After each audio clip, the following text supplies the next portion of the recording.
శ్రీమాత్రే నమ. జయ గురు దత్తాత్రేయ నమ. శ్రీ పరాభవ సంవత్సరంలో ఏ ఏ రాశుల్లో జన్మించిన వారికి వివాహ యోగ్యత కలిగి ఉన్నది, మరి ఈ సంవత్సరం మేషరాశి వారికి వివాహం జరగాలంటే ఎటువంటి అవకాశాలు ఉన్నాయి, లేదా వారు తొందరగా వివాహం జరగాలంటే ఎటువంటి పరిహారాలు పాటించాలి అన్న విషయాన్ని ఈ వీడియోలో పరిశీలిద్దాం. ప్రధానంగా మేషరాశి లేదా మేషలగ్నం వారికి ఈ సంవత్సరం వివాహం జరగడానికి అవకాశాలు పరిశీలించినప్పుడు ప్రధానంగా ఎవరికైనా సరే గురువు అనుకూల రాశుల్లోకి వచ్చినప్పుడు వివాహం అన్నది ప్రయత్నపూర్వకంగా జరుగుతూ ఉంటుంది. మరి ప్రస్తుతం ఈ రాశి వారికి గురువు తృతీయ స్థానం నుంచి సప్తమ స్థానాన్ని వీక్షిస్తూ ఉంటాడు. జూన్ నెలాఖరు వరకు, అంటే సుమారుగా మనకి మే 31 వరకు ఈ మేషరాశి వారికి వివాహ ప్రయత్నాలు చాలా వరకు ఫలించే అవకాశం ఉంది. అలాగే ప్రధానంగా మరి మేషరాశిలో ఉన్నటువంటి నక్షత్రాలు గమనించినప్పుడు అశ్విని, భరణి, కృత్తిక ఒకటో పాదం. అయితే అశ్విని నక్షత్రంలో జన్మించిన వారు ఎవరైనా ఉంటే సుమారుగా 1వ పాదం నుంచి 4వ పాదం వరకు వారి యొక్క దశ కూడా నడుస్తూ ఉంటుంది. అంటే వారికి అశ్విని నక్షత్రం వారికి కేతు మహాదశ స్టార్ట్ అయ్యి, అంటే సుమారుగా సెంటర్ గా 2వ పాదం అనుకుంటే 3.5 సంవత్సరాలు 4 సంవత్సరాలు సమానం అనుకుంటాం.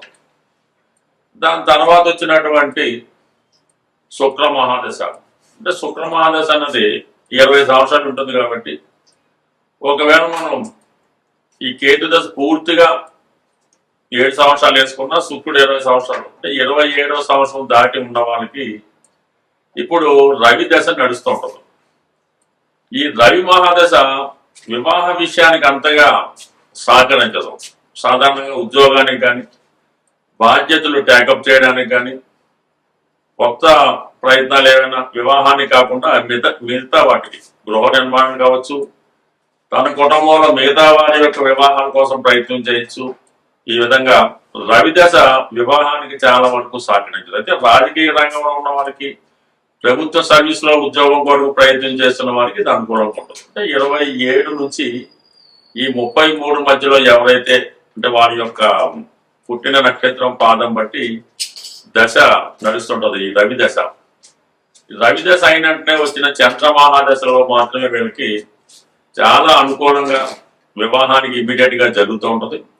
అప్పుడు వచ్చినటువంటి సంబంధం కూడా చాలా వరకు అనుకూలమైన సంబంధం ఉంటుంది. మంచి కుటుంబంలో మంచి నడవడిక కలిగా మంచి అందమైనటువంటి అమ్మాయి ఈ చంద్ర మహాదశలో వివాహం జరిగిన వారికి అనుకూలంగా ఉంటుంది. అలాగే చంద్ర మహాదశ జరిగే 10 సంవత్సరాలు కూడా దాంపత్య జీవితం చాలా అనుకూలంగా ఉంటుంది. సో దాని తర్వాత ఏమన్నా కుజ మహాదశ వస్తే అప్పుడు ఈయన జాతకంలో కుజ దోషం, ఇతరత్ర కుజుడు బాధక స్థానాల్లోనూ మారక స్థానాల్లో ఉంటే అప్పుడు కొద్దిగా ఇబ్బంది కలుగుతూ ఉంటుంది. బట్ ఏదైనా ఈ మేషరాశి వారికి తొందరగా వివాహం వారి జన్మజాతకంలో ఉంటే శుక్ర మహాదశలో జరుగుతుంది. ఆలస్య వివాహం అనుకుంటే చంద్ర మహాదశలో జరుగుతుంది. అయితే రవి మహాదశలో వివాహం ఉంటే 4 సంవత్సరాలు ఎవరు వెయిట్ చేయరు. కాబట్టి మరి ఎవరికైతే రవి మహాదశ జరుగుతుందో ఆ జాతకులు సూర్య భగవానుడికి పరిహారం చేసుకుంటే మంచిది. అలాగే కేవలం దశానాథుడికే కాకుండా సప్తమ భావంలో ఏ గ్రహాలు ఉన్నాయో చూసుకొని అందులో పాపగ్రహాలు ఏమైనా ఉంటే ఆ పాపగ్రహాన్ని కూడా పరిహారం చేసుకోవాల్సి ఉంటుంది. అలాగే ఈ రాశి వారికి, మేషరాశి వారికి సప్తమాధిపతిగా ఉన్నటువంటి శుక్రుడు ఏదైనా పాపగ్రహంతో కలిసి ఉంటాయి, ఈవెన్ రవితో కలిసి ఉన్నా, శనితో కలిసి ఉన్నా, రాహుతో కలిసి ఉన్న వివాహపరంగా ఇబ్బందులు ఎదురవుతుంటాయి. అప్పుడు ఆ కారణం వల్ల సప్తమ స్థానంలో ఉన్న పాపగ్రహాలకి, సప్తమాధిపతితో కలిసి ఉన్న పాపగ్రహాలకి సప్తమాన్ని చూస్తున్న పాపగ్రహాన్ని కూడా మీరు తగు విధమైన పరిహారం చేసుకుంటే వివాహానికి తొందరగా పరిష్కారం లభిస్తూ ఉంటుంది. కంపల్సరిగా రవి దశ నడుస్తున్న వాళ్ళు రవి దశ అంటే సూర్యనారాయణమూర్తి యొక్క అనుగ్రహం కొరకు కంప్లీట్గా మీరు సూర్య నమస్కారం చేసుకోవడం, ఆదిత్య ఉదయం చదువుకోవడం, సూర్య భగవాని క్షేత్రాలైనటువంటి అరసవెల్లి, కోణార్క ఇటువంటి దేవాలయాలు సందర్శించవలసి ఉంటుంది. మీరు ఇదే ఒక గోశాల దర్శించి ఆ గోశాల యందు ఒక 6 కిలోలు గోధుమలు మీరు ఆ గోశాలలో నిర్వాహకులకి సమర్పించడం వల్ల, అలాగే ఏదైనా పౌర్ణమి రోజు కానీ ఏకాదశి రోజు కానీ మీ జన్మ నక్షత్రానికి సాధన తాడు వచ్చిన రోజు కానీ సత్యనారాయణ స్వామి వారి వ్రతం మీరు గృహంలో కానీ దేవాలయంలో కానీ చేసుకోవడం వల్ల మరి రవిదశ జరుగుతున్న వారికి వివాహపరమైనటువంటి ఆటంకాలు తొలగి తొందరగా వివాహం జరిగే అవకాశం ఉంది. దాని తర్వాత మనం సాధారణంగా ఈ సప్తమ భావాన్ని ఏ గ్రహాలు అయితే పాడు చేస్తున్నాయో, సప్తమాధిపతితో ఏ గ్రహం కలిసి ఉందో వీటికి కూడా సింపుల్ గా పరిహారం చేసుకోవలసి ఉంటుంది. ప్రధానంగా ఆలస్య వివాహానికి శని భగవానుడు కారణమవుతుంటాడు, అలాగే గురుగ్రహం కూడా కారణం అవడం జరుగుతూ ఉంటుంది. మరి శని భగవానుడు వల్ల మీకు ఆలస్య వివాహం అనిపిస్తుంటాయి. సప్తంలో శని ఉన్నా, సప్తమాధిపతి శనితో కలిసి ఉన్నా, శుక్రుడు గాని చంద్రుడు గాని శనితో కలిసి ఉన్నాడు. ఎందుకంటే శుక్రచంద్రులు జలతత్వ గ్రహాలు.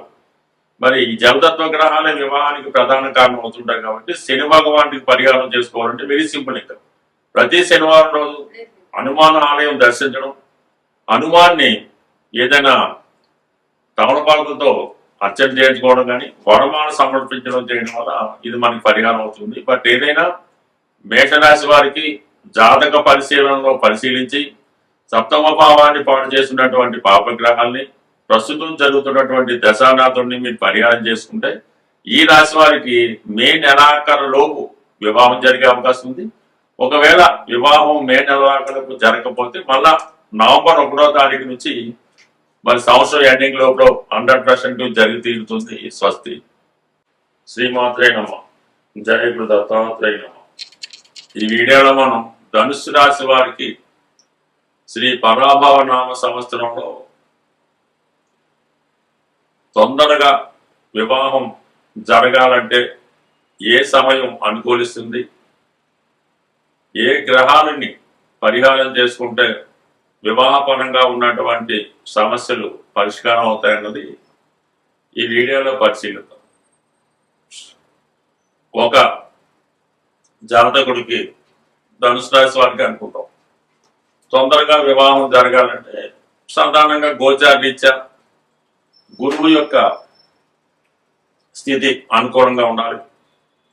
ప్రస్తుతం గురువు ఈ రాశి వారికి 7వ స్థానంలో సంచరిస్తున్నాడు.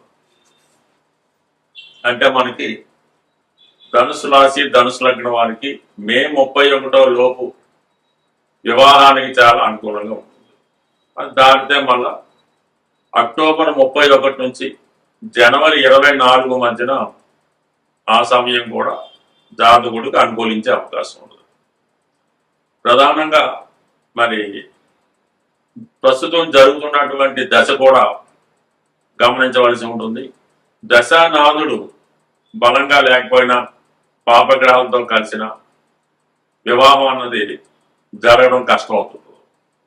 అందుకని ప్రస్తుతం ధనుసు రాశి వారి గురుబలం ఎలా ఉంది, మరి దశ ఏ విధంగా ఉందని పరిశీలించవలసి ఉంటుంది.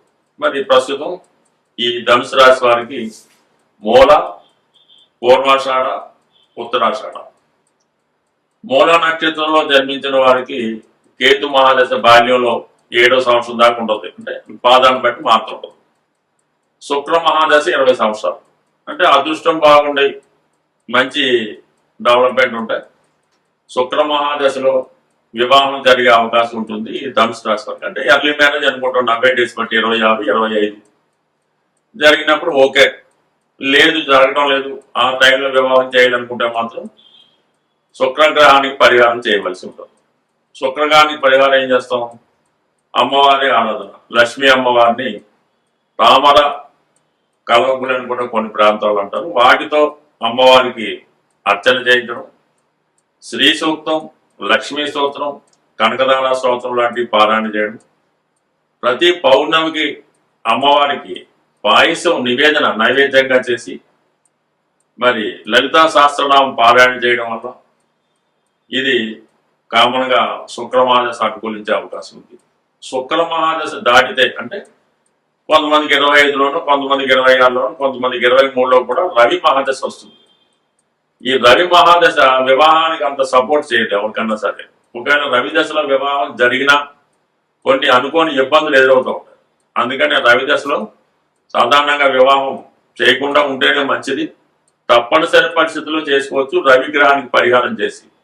అంటే ఎవరైతే రవి మహాదశ జరుగుతుంది ధనుసు రాశి ధనుసు లగ్నం వారికి, వారు రవిగ్రహ పరిహారం నిమిత్తం సూర్య భగవానికి పరిహారం అంటే ఆదివారం నియమంగా ఉండడం, రోజు సూర్య నమస్కారం చేసుకోవడం, ఆదిత్య ఉదయం పారాయణం, ఒకసారి గోశాల దర్శించి గోశాలలో ఒక 10 కిలోల గోధుమలు గోశాలలో డొనేట్ చేయవలసి ఉంటుంది.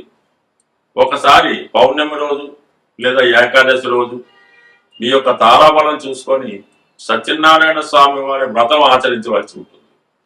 ఈ విధంగా చేసుకోవడం వల్ల కంప్లీట్గా మీకు ఈ రవి యొక్క అనుగ్రహంతో రవి దశలో వివాహం జరుగుతుంది. జరిగినా కూడా పెద్ద ఇబ్బంది లేకుండా ఉండే అవకాశం ఉంది. దాని తర్వాత వస్తే చంద్రమహాదశ మాత్రం 100% వివాహానికి అనుకూలం. అంటే ఇమీడియట్ గా చంద్రుడే వివాహం చేస్తాడు, లేదా కుజుడు కూడా చేయొచ్చు. అందువల్ల మరి రవి దశలో ఉన్న వాళ్ళు ఈ విధంగా పరిహారం చేసుకోవడం కానీ చంద్రదశ వచ్చేదాకా ఎదురు చూడటం కానీ చేసుకుంటే మంచిది. ఇవి అనుకూలించినా కూడా జన్మజాతకం కూడా పరిశీలించాలి.